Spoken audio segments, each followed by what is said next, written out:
If it had not been the Lord who was on our side, let Israel now say, if it had not been the Lord who was on our side when our enemies attacked us, then they would have swallowed us up alive. When their anger was kindled against us, then the flood would have swept us away. The torrent would have gone over us, then over us would have gone the raging waters. Blessed be the Lord, who has not given us as prey to their teeth. They have escaped like a bird from the snare of its fowler. The snare is broken, and we have escaped. Our help is in the name of the Lord, who made heaven and earth. I want to read that last verse one more time. Our help is in the name of the Lord, who made heaven and earth. This is the word of God. Thanks be to God.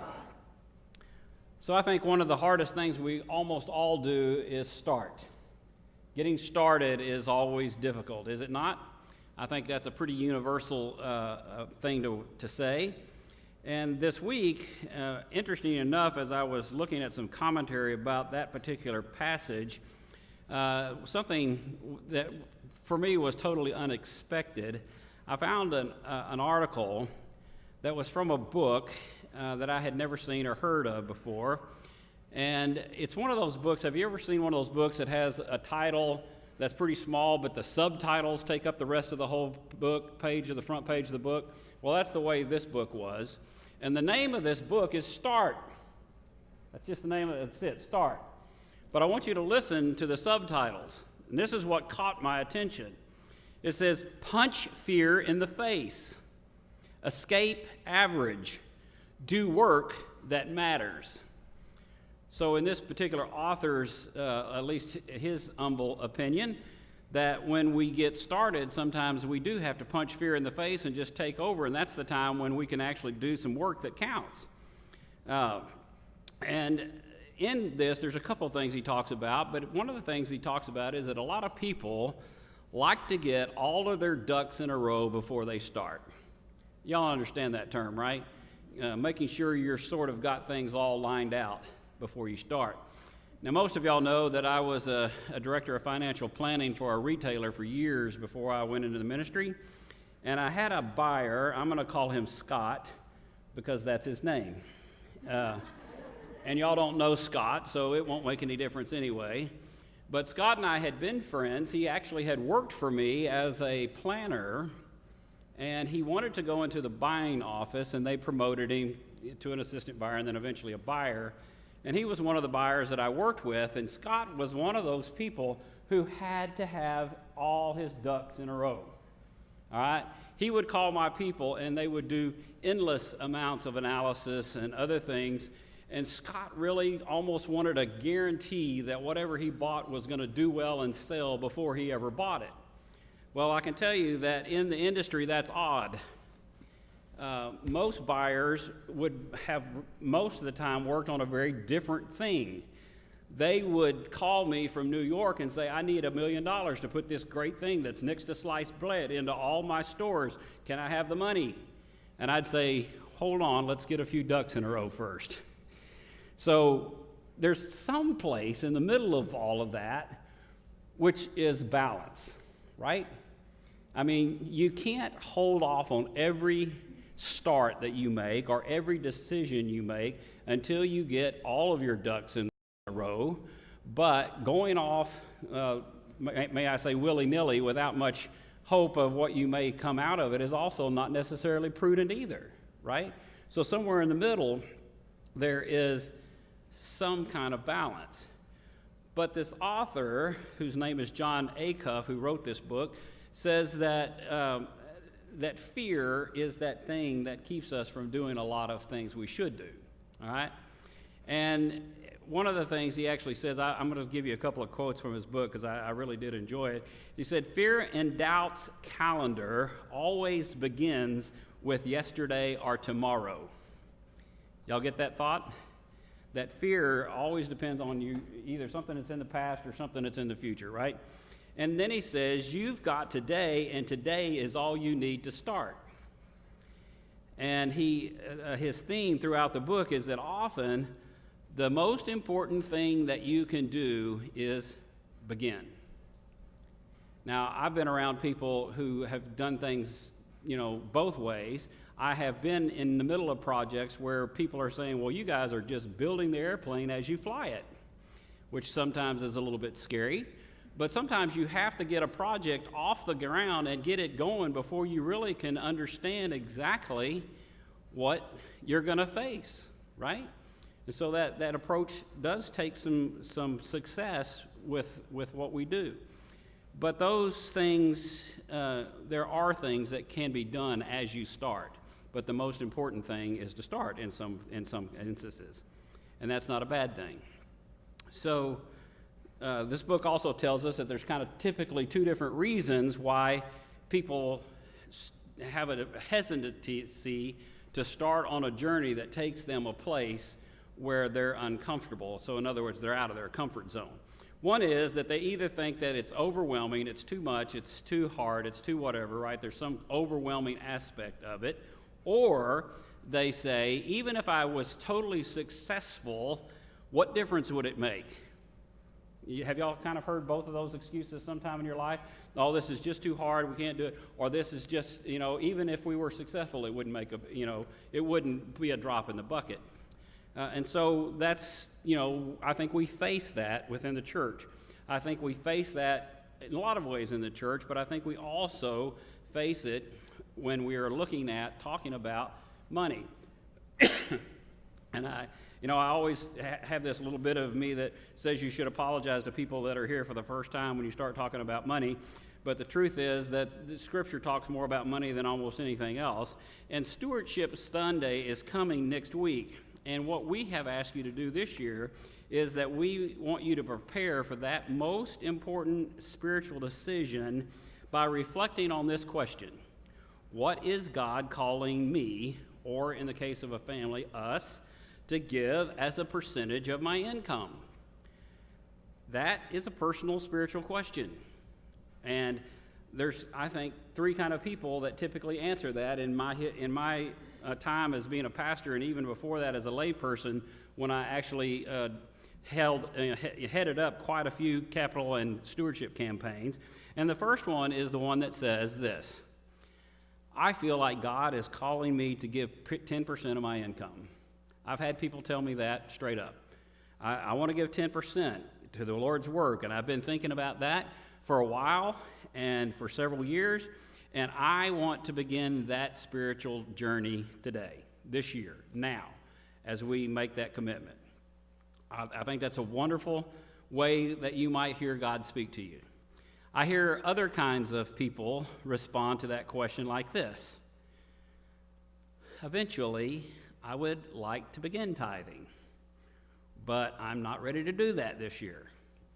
I feel God is calling me to start somewhere, and maybe you have gotten a push from somebody like the book I was just talking about that says today is all I need to start. Today is the day. The most important thing I can do is begin. And if that's the case, pick something and start, but make it something you're going to dedicate to the God as a percentage of what you give, of what you have earned. Knowing God will bless that decision as well. That decision, of helping you to get to that place. And my gut and my experience has been that people that make that decision this year will probably come to the decision next year that God is helping them to maybe do a little bit more. But I know this is something that if we just sit and do nothing, it'll never get started, all right? Now, last week, if you weren't here, Jamie took us through a couple of charts. One was a place that showed all the members of the church, and members being any given unit, and I think the number of total was 147. And one that struck me as a pastor, and always does, and has done in every place that I've ever done this kind of a stewardship campaign, was that on the very first step of that chart was people who have no giving record for the year. Okay? So the 147 people, so to speak, or 147 giving people, which is units of families and whatever, were determined by us to be anybody who either was present or gave within the past 12 months, okay? So, if they hadn't been here in over a year and they hadn't given any money over a year, they weren't even considered in this.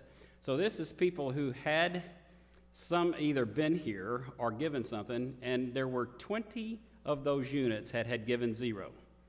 Nothing, no record of giving. There were also 20 who gave from 1 penny to $4.99.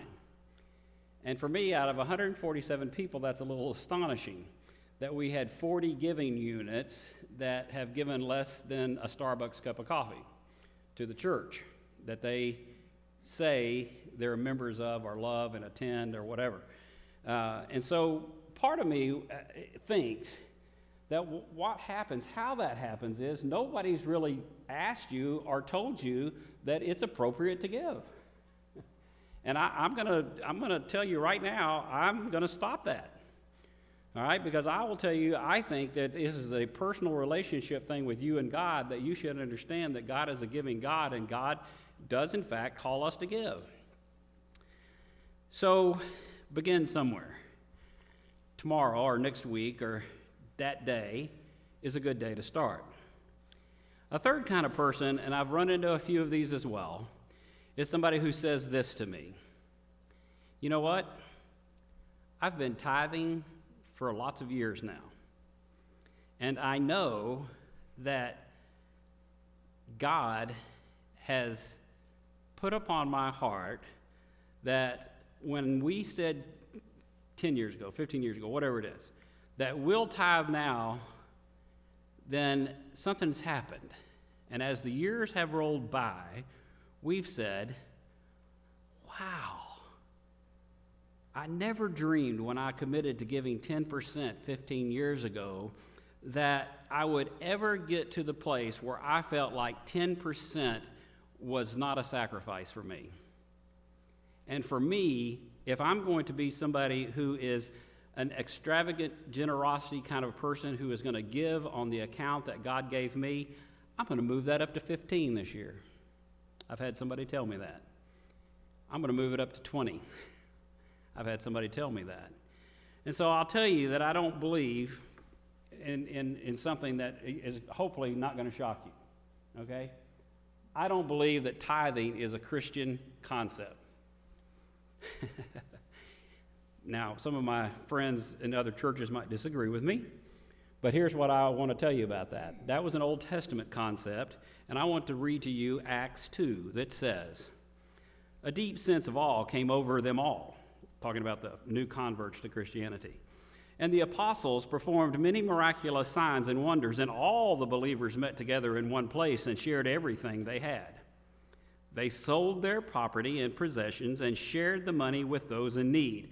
They worshiped together at the temple each day.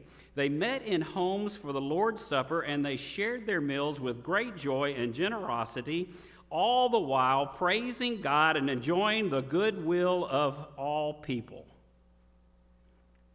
And each day, the Lord added to their fellowship those who were being saved." That doesn't sound like tithing to me, friends. That sounds like extravagant generosity that was shared between people who loved each other and took care of each other and did whatever it takes. Now, some would say that also sounds a whole lot like socialism or whatever else. But I will tell you this, that when God's people quit worrying about the legality of exactly what they are legally required to give and give to the place where God has joy in their heart, I want to recall to you that last little verse that says, "And each day the Lord added to their fellowship those who were being saved." I got to tell you, friends, there's not a whole lot of folk being added to the fellowship of those being saved in too many of the Protestant denominations in this city. And I just wonder, as I look back at Acts and say, could it be because we're stingy? Could it be because our hearts are not in the right place when it comes to being generous, loving, caring people who, when people walk in here, they see us, sharing meals together, and they see us sharing whatever we have so that everybody will have plenty and God will take care of all of us. See, to me, that's an inviting kind of a place. And I just wonder how those two relate. I'm going to give you one more piece of information. Actually, a couple, probably. But y'all know who John Wesley is, right? If you're a Methodist, he's the person who has given the credit for being the founder of Methodism. He was actually an Anglican priest until he died, but he started the Methodist movement. And I will tell you that his commitment to giving was consistent throughout his life. Okay? I don't know if any of you have ever read any of his sermons. They're tough. I'll tell you, most of the translations are still pretty rough to read.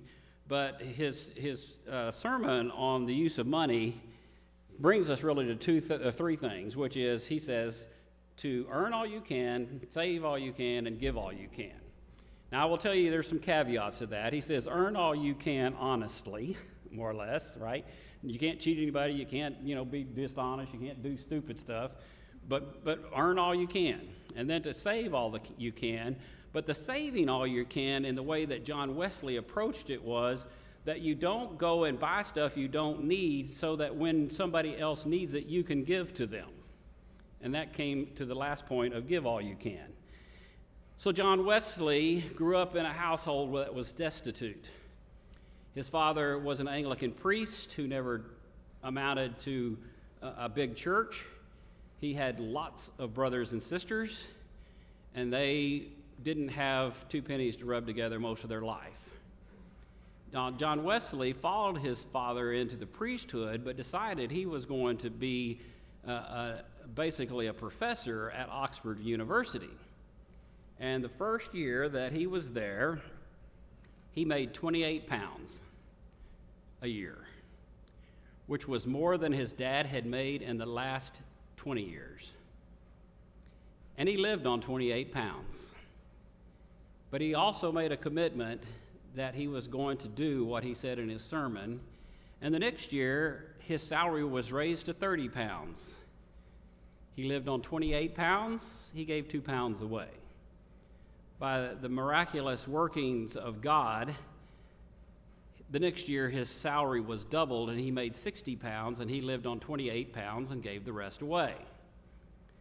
And eventually, pretty regularly, he was making 120 pounds a year and gave all the rest of it away. In fact, record shows that one year he made 1,400 pounds, which was an immense amount of money in England in his time, and he went crazy. He spent 30 pounds.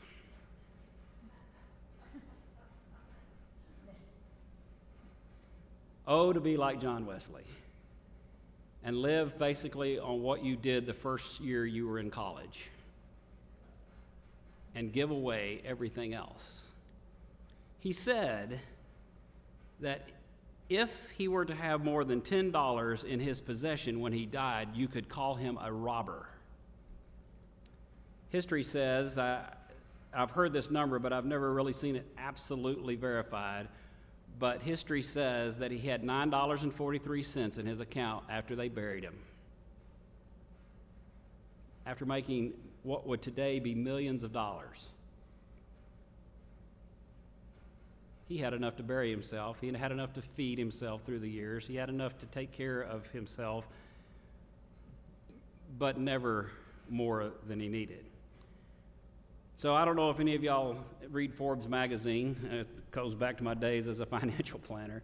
But there was a story they wrote not too long ago about Hugh and Nancy McFarland Jr., who was a young man who saw some wealth at an early age. And he has been giving away 70% of his income for over 18 years now. Now, I got to tell you, if I was his pastor and I preached the concept of giving 10%, I would be foolish. Do you agree? You see, this whole giving thing isn't about a legal thing or about you should do this because this is, what is true is that God will put on your heart what's right for you. And in the case of Hugh and Nancy McFarland, that's way more than most of us would think. But you also know the story of the widow's mite, who gave a couple of pennies. So what does this psalm have to do with any of it, right? This psalm that I read you, I told you y'all were going to think that doesn't have anything to do with this, and you may be right. But here's what I think, and that is that we know that this psalm was a psalm that David wrote in one of his most difficult times. And I've got to tell you that any time that I've ever done a capital campaign or a stewardship campaign, I can look out into the congregation and say, there are people here who are in the midst of a difficult time. And I don't know how to lovingly speak to you in a proper way. But I know this, that David uses the language of kind of an unsettled world, where he talks about floods and fires and, water streaming over them and engulfing them and sweeping over their souls and snares of trappers. And I know that there are people who feel like that is their life, right? You feel like the flood may overtake you tomorrow or whatever. But then he says, I love the way he started. He made a pretty good preacher too, because he likes alliteration. He says, if it had not been the Lord who was on our side, let Israel say, if it had not been the Lord that was on our side,